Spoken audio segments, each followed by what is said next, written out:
Hey guys, it's Shaelin and I'm here today with another writing video. Today's video is very exciting because we're talking about character development. I think most writers, most people watching this will probably relate when I say that character development is highly intuitive and highly unconscious. It's something you kind of just feel. Given how emotional, personal, and interpretive character is, I think it's one of the most highly subjective elements of writing. I think it's one of the most personal elements of writing, and therefore I think it's one of the hardest to teach. The struggle of writing character is not in creating the character. Most of us just do that intuitively, and we feel, oh, I have this very rich, complex person that I understand. We don't know how we got there, we don't know how we did that. The struggle is not creating the character. It's taking this rich, complex, living human and writing them, translating them onto the page in a way that captures that livingness, that complexity. So today, we're going to take a different approach, and I'm not going to be talking about how to create a character. I'm going to be talking about character development tools. We're going to look at the tools and techniques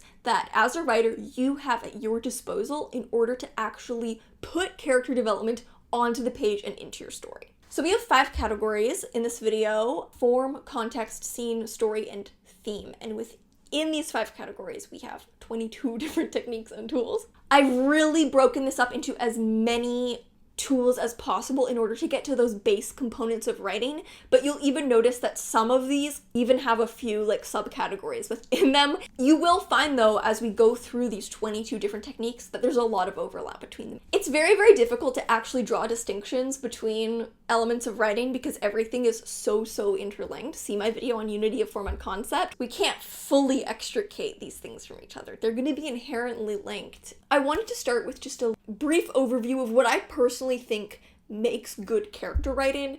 I don't want to be too prescriptive with this. It's also going to depend on your piece, and obviously characters function differently in different pieces. Across all these techniques, I would think of the following kind of core principles. Specificity, when you can dig a little deeper, get a little more specific. When you're actually putting something on the page, ask yourself if there's room to make it more specific and if that specificity would help you better understand this character. Relentless specificity is a general principle that I think it helps to carry through all of this. A lot of the time, character writing can end up appearing weak if the writer doesn't dig to that next deeper layer of specificity. The next thing that I would really think of and keep in mind is internal conflict. How you can create interesting and compelling internal conflict, how the character can be in conflict with themselves or some aspect of themselves. I would also really think about contradictions and the irreconcilable. Sometimes when we're creating a character, it can be our instinct to kind of connect all the dots very neatly. Sometimes the thing that makes your character feel the most truthful and the most real is the things that cannot be reconciled within them, the contradictions that they hold. When there are things that are contradictory, instead of thinking, oh no, this is a contradiction, ask, what does that mean about this character? Because it may actually be the most important thing about them. Really think about how you can use specifics and concrete detail as a way to explore or manifest the more emotional or abstract things. As we go through this list, you'll see that a lot of techniques are rooted in the concrete detail about your character, whereas other things are much more abstract. You can use the concrete as a way to manifest and show the abstract. That manifestation of the internal through the external. Ultimately, I would really think about creating a complex psychology. Rather than thinking of ways to explain a character and explain why a character is the way they are, think about ways to complicate them. So when you're developing, say, their backstory, and you're trying to ask yourself, why are they the way they are? Rather than thinking about this information explaining a character, think about how it's complicating them. And it may branch off into many infinite, irreconcilable threads. So I think good character writing is rooted in the specifics, it's rooted in complex psychology. It's a unique spark of life. We feel that there's a real humanity here, there's a nuance, a freshness, an interestingness. Since a lot of character writing is very intuitive, the way you apply these techniques might also be very, very intuitive, and that's okay. The decisions that feel intuitive and obvious may in fact be intuitive and obvious because they're what's going to reveal character to you, not just to an eventual reader. When I am making these videos and I'm talking about craft in such a broken apart, segmented way. Maybe it can give the impression that you have to be conscious of all this before you start writing or while you're writing, and that's not necessarily the case. Category 1 is form. So these are techniques in the technical element of your story: the form, the prose, the format. Form essentially encompasses all the choices you make in your stories: framing, formatting, and prose. Definitely, if you haven't, I'd recommend watching my video on the unity of form and concept in order to better understand what form is and how form functions within a piece of writing and how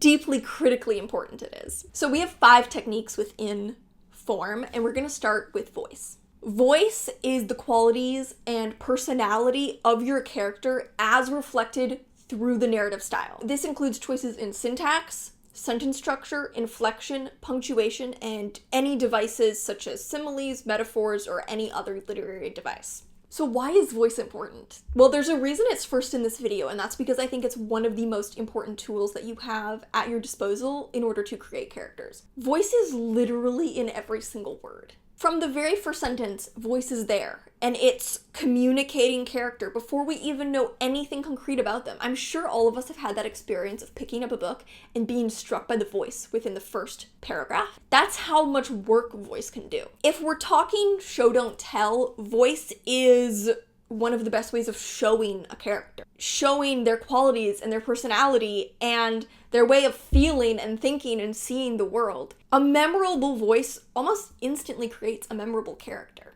Everything else I'm going to talk about in this video, everything related to the content of your character, it's all conveyed through the voice. Voice can literally encompass and display character arc and character change. It can convey personality, emotion. It can contain beliefs and backstory. If you want a little more information, I would redirect you to my video on linguistic ecosystems, which is a really important concept for developing voice of your character. Second to voice, let's talk about tone. Tone is related to voice. It's the attitude that the story has towards itself. In many cases, that means the attitude the protagonist has towards their own story. So in a more distant point of view, the tone may come from a distant third-person narrator whose attitude towards the story may be different than the characters. In a closer perspective, the tone is often related to the attitude that the protagonist has towards their own story. So tone creates attitude, it can also create atmosphere, it can create a sense of realism or unrealism, and also just an overall emotional vibe. If your character has a very sardonic, almost flippant tone towards the story, but underneath we sense like a tinge of shame, that is a lot of character complexity.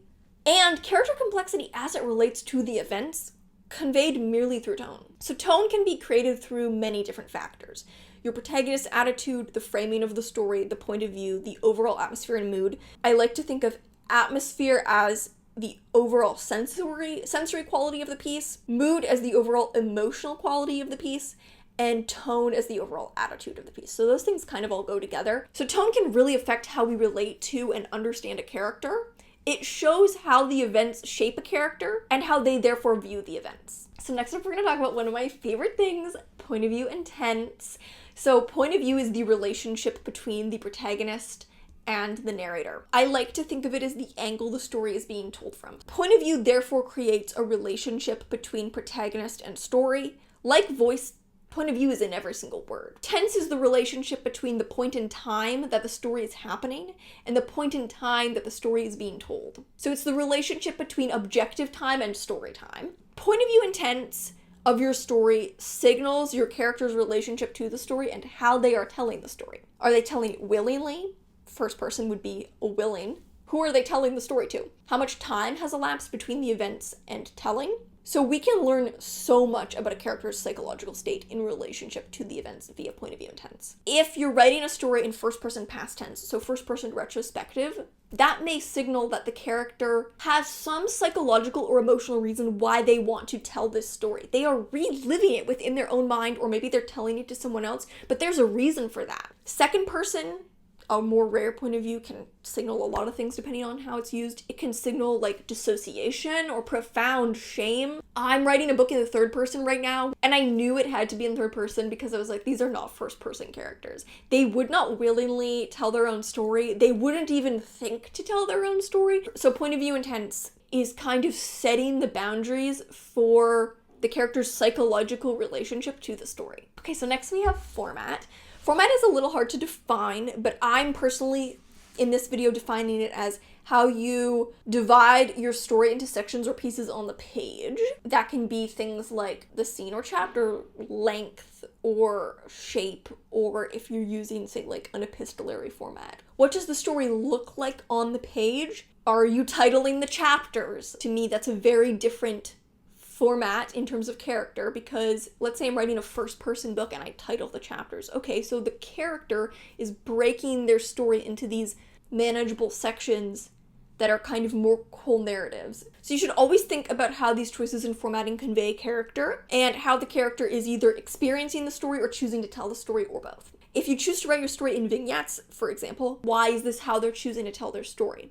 So format creates feel, and through feel, we can understand how the character feels or how they are choosing to tell their story. So this final section in the form category is frame. Frame is the context and time that your story is being told within.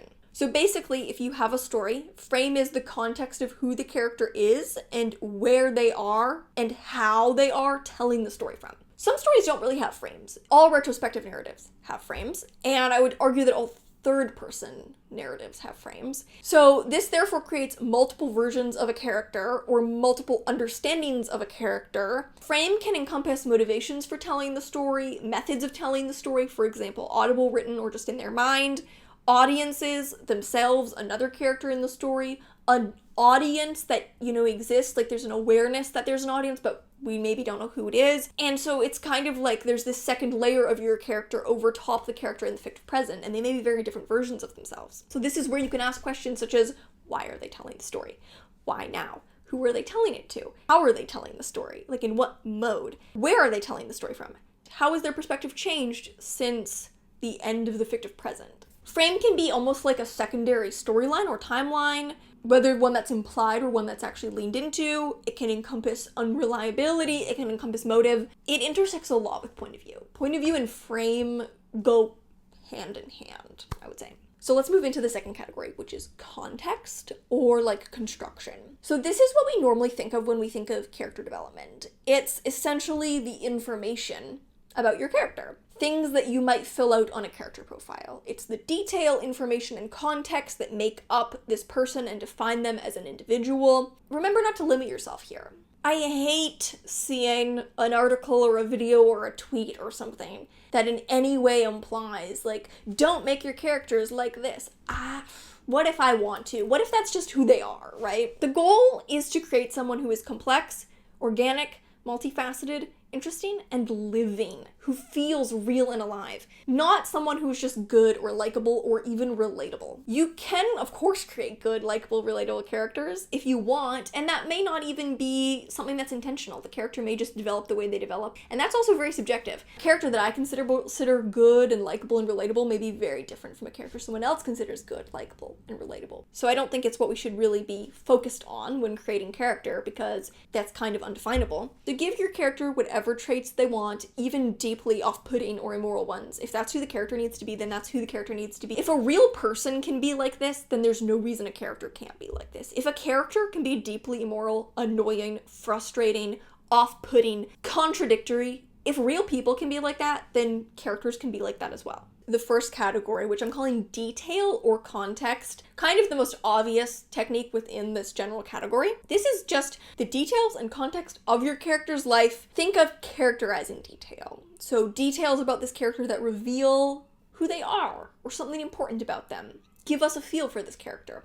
So this includes things like their lifestyle, their interests, their hobbies, their job, their home, where they live, their just general situation. It can also include things like their cultural background, their religious beliefs or background, anything related to the context of who a character is and their life. These concrete details give the reader clear, concrete touchstones with which to understand a character. A lot of character is abstract, it's feely, but their living context is concrete, and that's why this is so important. Some of it is kind of set dressing. that will just be there to populate the detail of your scenes. Some of it may be deeply, deeply revealing to who your character is at the core. And those are the details you especially want to think of, is the revealing details. I encountered a really great example of a characterizing detail in this collection, Wednesday's Child by Yi Lee. So this is from the first story. The main character, her name is Rosalie, and she's on a trip to Europe after her teenage daughter Marcy had committed suicide the year before. So this is a flashback. Rosalie watched Marcy arrange balls of cantaloupe, honeydew, and watermelon in a glass bowl, then squeeze half a lime over them before sprinkling some salt flakes on top. The bowl of melon was Marcy's afternoon snack. Rosalie had no idea where Marcy had acquired such a demanding standard for everyday living. She herself would have eaten a slice of melon over the sink. First of all, we're characterizing Marcy, showing a ritual that she has. This is something that she does every day. The way that Rosalie explains it, a demanding standard for everyday living, is really interesting. She has a very meticulous way of approaching something as simple as an afternoon snack. It's very specific to her. And then we have Rosalie's reaction to it, where she's like, I have no idea where this came from. It certainly didn't come from me. So there's a facing, a reconciling with the fact that her daughter is not someone that she can understand, and she did something that she can never understand. This is such a perfect little mundane microcosm of the overall themes of this story, expressed through characterizing detail. So next up, we have backstory. Backstory is kind of an extension of that, and it's simply the past events that have shaped them and the context of their life prior to the story. Backstory is very important for several reasons.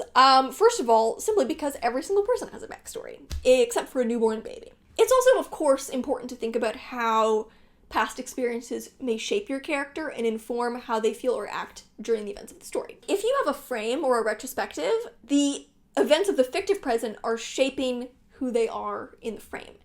You know, if you have a character arc, the events of the beginning are going to become, by the end of the story, that's now backstory. Chapter 1 is the backstory of chapter 30. While we are all shaped by our past, I don't personally agree with the notion that every quality of a character must be traced to a single distinct event. We're all a combination of nature and nurture. So think about both their general upbringing and past, their childhood, past contexts that they've lived through, as well as the distinct events that have shaped them. There is no one way that an event might make a person react. For example, someone who grew up in a financially insecure household might end up growing into someone who is highly concerned with money because financial instability was a big source of trauma in their youth. Or they may grow into someone who puts very little value on money because they had to learn to find meaning in other things. They may become someone who's very generous and giving with what they have because they know the difference that a small act of generosity can make.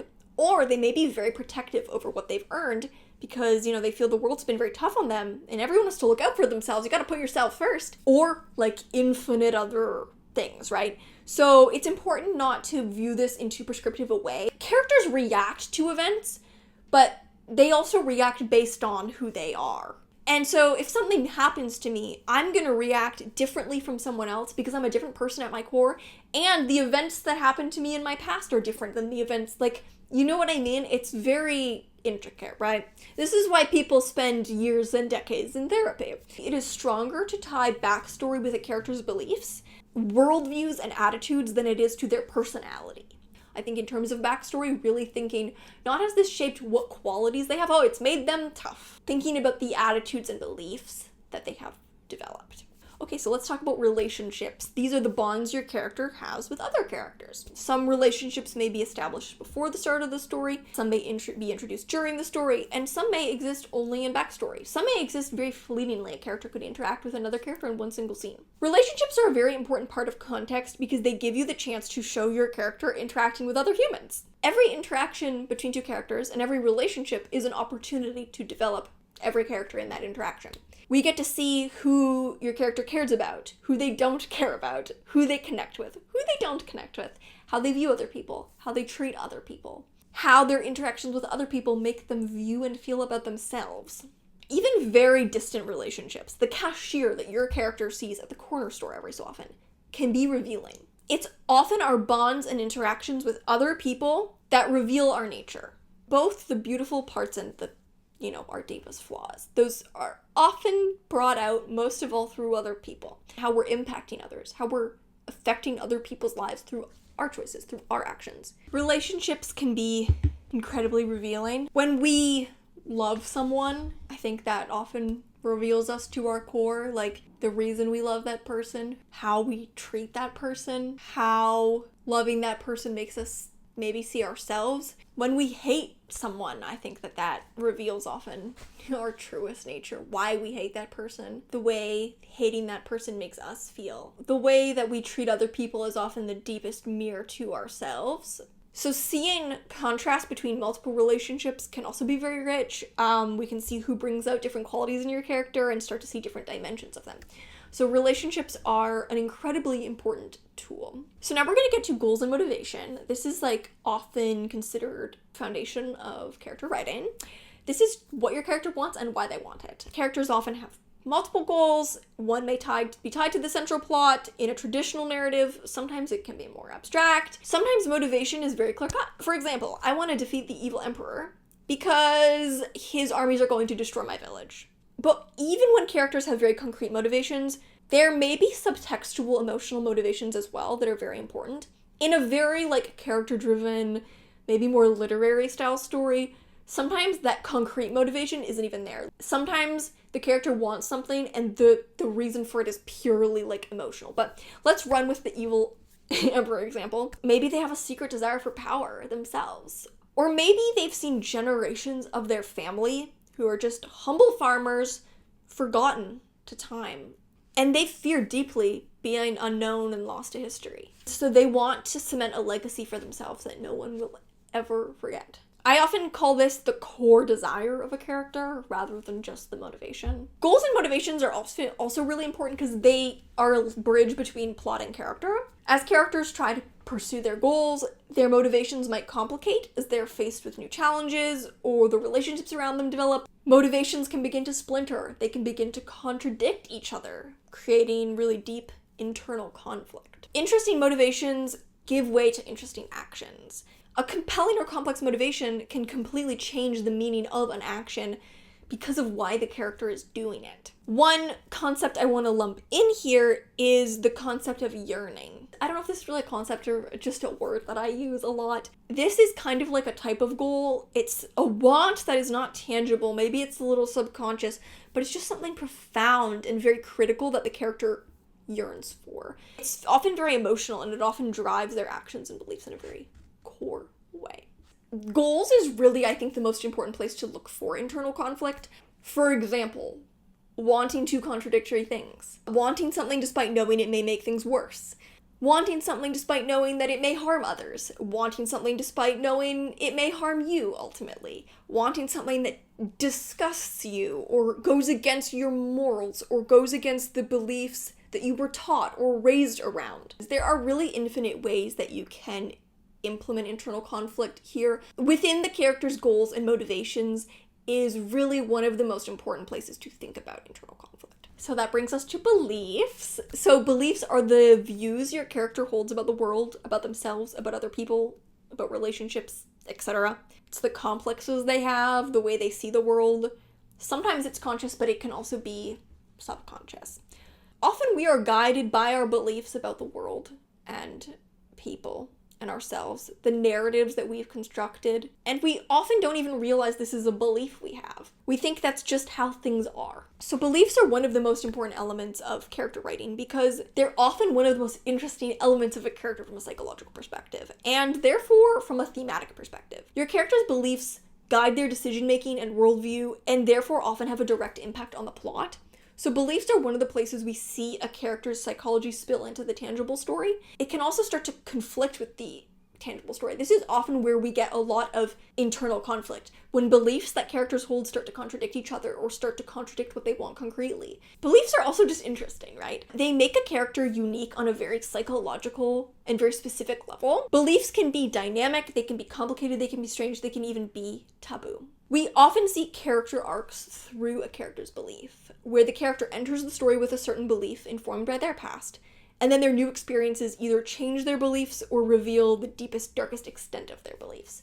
I personally like to root character flaw in belief. The complexes they have, the narratives they've constructed, beliefs that might be toxic or just like deeply flawed but are understandable based on their experiences, beliefs that we can see impacting themselves or impacting those around them, right? How are these flaws manifesting actively in their choices and relationships? It's also important to remember that sometimes beliefs are something not that we just conjure within ourselves, but something that we inherit, something that we are taught by parents, that we are taught by society, that we are taught by institutions, that we are taught by media. Then, of course, those beliefs continue to twist and shape within a person. Maybe even become things that we have to face or overcome. Sometimes when a character has beliefs that, they've kind of inherited, that have been taught to them, this can become, almost this voice in their head. That can also really create a lot of internal conflict for someone when the beliefs that they are beginning to develop about the world contradict the beliefs that they were taught. Belief can be tied to context and setting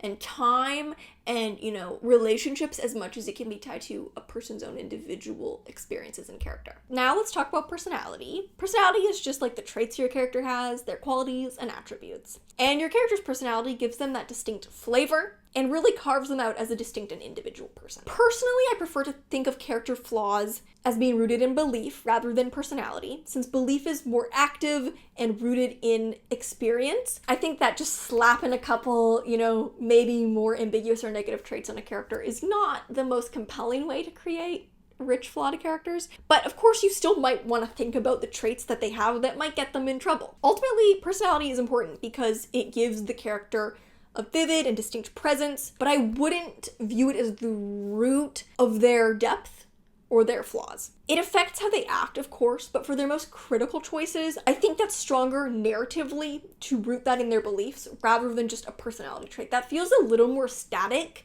and it's just not as complex. Personality gives flavor, but beliefs give depth. But the two can, of course, interact through their decisions and actions. We have one more technique in the context category, and it's physical appearance. Physical appearance is quite simply what your character looks like, but also choices they make in their appearance and how they present themselves, clothes they wear, even like their mannerisms. I would kind of group that in with physical appearance. It's not really the same thing, but we're gonna just kind of include like mannerisms and body language here. This is my big hot take, okay? Physical appearance is way more important than it usually gets credit for. A character's natural physical traits, like their eye color, how tall they are, don't influence their nature or who they are as a person. Obviously, that's not what I'm saying. However, what they look like can influence how they see themselves in relation to other people, how they think other people see them, maybe even how other people see them, how other people treat them. And people internalize this and they develop beliefs about themselves. I can't believe that so often in the writing community, we've decided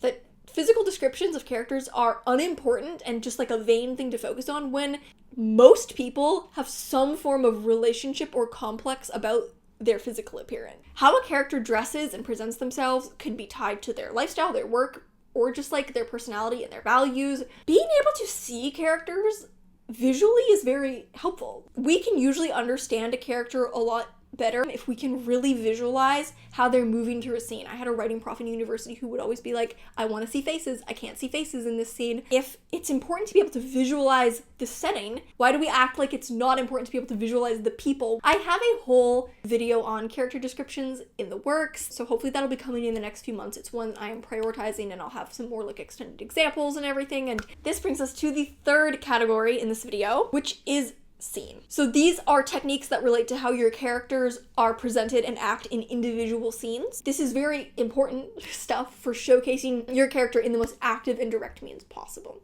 The first thing in this category is action. Action, quite simply, is characters doing, moving, taking any form of action. It can be small, such as little physical actions that they take within a scene, maybe to like accompany dialogue, or like very large actions that might have a huge impact on the story. It's just anything a character does, ranging from tiny little physical descriptive beats all the way up to like big narrative movements. So while things like personality or context can be static information, actions are direct. They're tangible, they're part of the story's movement, they're physical, tangible, concrete, they're real, they're happening, right? They're interaction with the real world in the present moment. What a character's feeling, what they want, what they're thinking, that can be shown through their actions, and sometimes that's completely subconscious. When developing non-POV characters, actions are especially important. We have so many more tools to understand a POV character and so fewer tools to understand a non-POV character. Action also just ties a character to the physical world. They bring the character into the literal scene. So we can really ground the story and make it a lot more tactile by having characters take actions, do something. This helps us see a character, it helps us understand how they move. And action is also just what moves the plot forward in a very literal way. Those bigger actions that a character takes actively move the story forward. So it's a really important point where plot and character converge in the physical world, not just the internal world. So this brings us to choice, which I've split into a second category. Choice is basically just your character making a decision. They're taking one path over the other. They're one of the most important elements of character because they do two things simultaneously, two very important things. A, they reveal a character's beliefs, intentions, and yearnings. And B, they do that while having direct impact on the story. So it's often where character and plot meet, where character complexity becomes the driving force of a story. Put a different character in this situation, they would make different choices, and the story would then unfold a completely different way. When I'm talking about choices, I'm really talking about those critical choices that a character is faced with, and how this reveals them, and how that could even reveal theme. And how it's literally shaping the plot. How shaping the plot is shaping the character development, which is shaping the themes, right? Everything's interlinked. So it's common for stories to lead up to an ultimate, most critical choice, and that choice kind of shining light on the ultimate theme. Not always. It's not saying that a story has to end this way, but this is just like a common end point for a story. Okay, so next up, we have dialogue. Dialogue is anything a character says. It is our primary way of building character relationships, and it's especially critical for developing side characters, since this is the only way we can hear their thoughts. Although we're not really getting their direct thoughts, right? We're getting like a filtered version of their thoughts. For point of view characters, though, dialogue also allows contrast between the constructed self they present to others and the internal self only they and the reader have access to. Dialogue is, of course, imbued with personality. I would say that dialogue is maybe the most important tool for building character relationships, which, as we talked about earlier, are hugely, hugely revealing. How a character speaks, what they say, and what they don't say are all revealing. It's just another way that character interactions in relationships can actually be a very critical story engine, and also that we can show internal attributes of a character in the physical, tangible realm of the story, which is so important. So next up, we have narrative. So narrative is your character's internal world. Basically, it's just all the character's thoughts. So while voice is how they speak internally, narrative is what they say. It's the content that pairs with voice. Narrative comprises your character's observations, their opinions, their emotions, their descriptions, and their reflections. So it can be very, very powerful. The things a character thinks and feels shape them in a very core way, reveal them in a very core way. Their observations and opinions are incredibly important. Shows how they're processing and reacting to the world around them. The way they describe the world around them can really illustrate their worldview. It comprises everything in your character's internal narrative, so all their thoughts and feelings. I would say as advice, don't be afraid to give your character opinions, to let them reflect, to let them process and think on the page. We learn so much about who they are, how they think, what life feels like to them through their inner world. Narrative in combination with voice, so what your character's thinking and how they're actually shaping and phrasing those thoughts into prose, those two things in combination form one of the best tools at your disposal for crafting a compelling, unique, and complex character. Okay, so we've got one final tool in this category, which is imagery / motif. So this is just the imagery you pair with a character. It might be specific to a single moment, just like the imagery in a single moment, or it might recur throughout the story and become an ongoing motif. So this is related to description, but description is like how you describe something in prose, and imagery is the images that you are deciding to populate a scene with and to pair with your character. While the imagery you pair with a character may not be psychologically revealing, because they're not necessarily choosing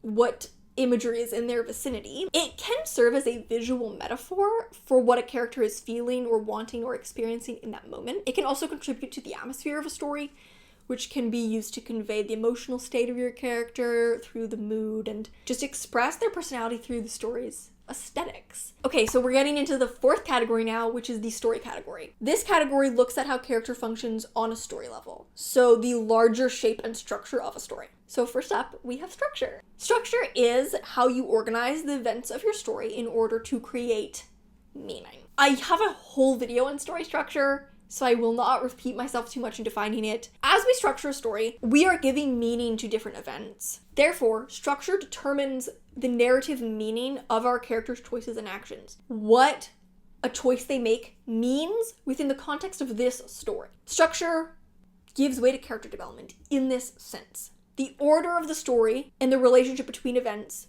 creates meaning and gives meaning to individual scenes as they function within the context of the narrative, and therefore to the character development or character arc attached to those scenes and sequence of scenes. When we organize the plot and create meaning, we are also ordering the character development and creating meaning in character. Structure can dramatically change depending on how a character experiences a story and therefore relays it to us. So if your character is telling the story from the first person, but there's a really critical event from their past that they are deeply, deeply shameful of, and they're hiding from the reader, then this beat might function as like the cornerstone that the entire story is kind of like circling and sinking in towards. And it might be an even like almost climactic beat once revealed. If the character was more forthcoming about this event, it would instead maybe function as just an early scene of backstory that gives context to the rest of their actions. So think of structure as an expression of character. The way you organize your story reveals character. It reveals and shapes your character's arc. It can express and be shaped around the way they experience the story. Since structure determines the parameters and limits and shapes of your story, it is also dictating how character is expressed through the story's narrative beats. So it determines what events mean in relation to each other. So therefore, it's also determining what your character's actions and choices mean in relation to each other, structurally and thematically.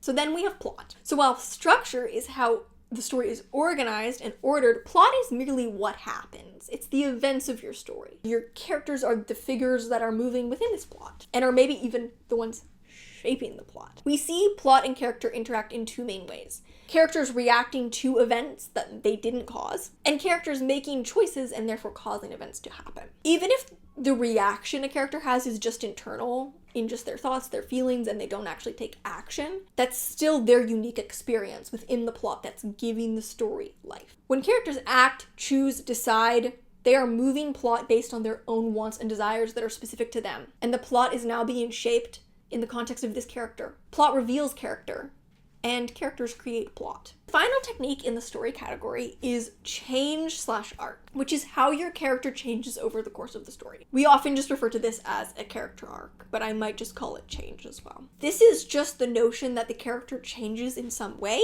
So I think it's best to think of change not through personality, but through belief. So for example, a character who before felt everyone in the world was out to get them, and so they had to lash out to protect themselves from forming close bonds. They end up forming close relationships with others, which changes their perspective. And by the end, they value their relationships with others and can show kindness and vulnerability. That would be a way of having that mean to kind character arc in a way that's rooted in belief and is just a lot richer. The characters are changing based on the events, but they're changing in context of who they are. Two people facing the exact same series of events might change in very, very different ways. The example I just gave is one of a positive character arc, but a character could absolutely change for the worse. I love a negative character arc. Characters can get worse, characters can get better, or characters can just get different. I love writing a character who kind of starts morally compromised and ends morally compromised, but just like in a different way. In a story, change is often shown through a pattern of events leading up to a critical choice at the end. We'll see various events affecting a character in whatever way makes sense for your story throughout the narrative. And then in the end, the character makes a choice that they wouldn't have made at the beginning. They make the decision that chapter 1 version of this character wouldn't have made. Or maybe they've had the opportunity to take this action or make this choice the whole book, but only now do they finally take it. Or maybe we see them faced with a similar choice as they were faced with in the beginning, but they choose differently. Or maybe they choose the same for different reasons. Or they choose the same because they've kind of come full circle in a sense. There are infinite ways that this can look. It's really, really dependent on your story. In a lot of stories, in the end, we'll see some form of really critical choice that functions as kind of the ultimate reveal of character and of character arc. There are infinite ways that a character arc can look. I really like to think of character writing as what we are learning about a character rather than just how a character is changing. I like to think a lot of the time as a character arc being the character reaching their full potential. It's not necessarily their potential to be the best version of themselves. Whether it's positive, negative, or neutral, we see the character as the most version of this character. They take the most drastic action that they are capable of taking, push this character and their complexes to the utmost limit. That's often how I like to see character arc, and that ending is usually the true reveal of that extent. This isn't to say that character arcs inherently look like this, just oftentimes, as someone who writes in a very morally gray sphere, this is often how I find it helpful for me to think of character arc. The limit of their potential and self is being pushed and realized, or exposed, or seen, or tested in some way. In, I would say, a more plot-driven story that is maybe more like traditionally commercial, a lot of the time you see character arc function slightly differently, where the character arc is positive, the character is kind of becoming the version of themselves that they need to be to solve the problem. They reach that point just before the climax of the book, and because they've changed, they are able to solve the problem. In a more character-driven style work, a lot of the time the end of the character arc is the climax of the book. The core question has been about this character and how they're going to change and who they truly are and maybe what they truly want. In example A, more plot-driven work, character arc enables the solving of the external problem. In story B, which is more character-driven, the problem has been the character. And so in order to resolve it, they don't necessarily resolve the problem, but they reveal their truest self. So as you can tell, that's often a little more morally obscure. It's often a lot more internal, and that's kind of what you often see in a character-driven book. And of course you can combine them. I'm oversimplifying and giving you like a handful of options, as always, infinite ways that this can look. This brings us to the last category in the video, which is theme. We have 3 techniques in this category, and this category is looking at the idea portion of your story. Often the things in this category are implicit. They're kind of the ideas that permeate your story, that are lurking under the surface. A lot of the time it's just implied, or it's shown but not told, or it's to be interpreted. There are a lot of ways of approaching theme, kind of like there's a lot of ways to approach literally everything I've talked about in this video, kind of like there's maybe a lot of ways to approach literally everything in writing. So let's jump into the first technique, which is subtext. Subtext is basically just everything that is unsaid in your story. And I have actually split subtext into 2 types. The first type is secrets. So secrets are known to the character, but they are not shared explicitly with the reader. So it's quite literally a secret that your character has. The second type would be subconscious. This is subtext that is not known to the character, but it can be inferred by the reader. Now, to be clear, secrets can still also be inferred by the reader, but difference is whether or not the character is aware of it. For a very, kind of obvious example, we have 2 characters who are both gay, and they are both closeted. One of them is fully aware that they are gay, but it's their secret. They're not telling anyone. The other character is gay, but, so deep in the closet that they fully don't know. So sometimes the subtext is a secret that the character is keeping. Maybe they're an unreliable character. Maybe they're just holding something that is too shameful to even voice. Other times it's something within themselves they can't even yet perceive, but maybe the reader can come to perceive it. Subtext allows readers to really engage with a character on an interpretive level. When we can read between the lines, we can interpret, we can come to a realization about a character on our own. There's that intellectual, creative exchange happening between the work and the reader. Sometimes a character can't face something within themselves, but we can still come to understand it. So this gets us to the next technique, which is theme. Theme is the central idea explored through your story. A lot of the time, theme is rooted in something we might be saying about a character. Sometimes theme might be more conceptual or philosophical or societal, topical, and in that case, theme is explored through how the characters are moving and interacting within the story. So your theme might be about character, or it might be explored through character, or both. Oftentimes, theme is reflected through character choice. So if your theme takes the form of a question, The character's actions might be the answer. Theme could be shaped around your character's arc. It very often is. In the layers of a story, we often have structure, which gives shape to character arc, and that character arc gives shape to theme. Sometimes theme is even inverted to character. Sometimes a character, by the end of the story, comes to a realization, and that realization is actually the opposite of the theme. But because the reader has a broader scope of the story than the character, they are able to see the actual theme of the story even if it's the opposite of what the character has realized. You see this a lot with negative character arcs. So the character becomes worse, but the theme isn't actually all like nihilism. The theme is actually basically in opposition to the character's arc. Because we can see that the character is wrong and that they lack the full picture. So ask yourself, what are you trying to say about your character? What are you trying to say more broadly about society or human nature? How does your character's movement through the story reflect, explore, or express your answer to these questions? I also have a video on theme where I talk about a bunch of different approaches and techniques for implementing theme. There are so many different ways that theme can be approached. Final technique in this video is symbolism. Symbolism is the use of something in the physical realm of the story to represent an abstract idea. That could be representative of themes, ideas, of a character's arc, of a character's beliefs, qualities, of a relationship arc, or even of a character's fate. Symbols exist tangibly in the story's world, but they are attached to abstract, thematic, or subtextual meanings. So symbolism allows you to bring the abstract elements of a story directly into the physical realm, and sometimes even directly into the plot. It could be used to reflect your character's arc, it could be used to reflect their innermost beliefs, it could be used to express subtext or to represent or foreshadow a character's fate. If you have a character who is, say, destined to die in the end of a series, you could foreshadow that through symbolism by creating a symbol that represents death. Some symbols have culturally established meaning, but you can also create symbols unique to your story by charging items with meaning through their placement and interactions within the story. Symbols are quite meta, right? They're very authorial. They're not something that exists organically within the world of the story. They're something that exists within the interpretation of the text. They're very much a literary device. With deft usage and appropriate usage, symbols can add a lot of depth and they can become metaphors for the unexpressible. If you use them kind of appropriately and cleverly, they can be a really effective way to tie the story's tangible world to its ideas and themes. So that brings us to the end of this video. I definitely am interested in making some follow-up videos where I dig a little bit deeper into some of these elements in their own videos. That's all for this video. Thank you guys so much for watching, and I'll see you in another video. Bye!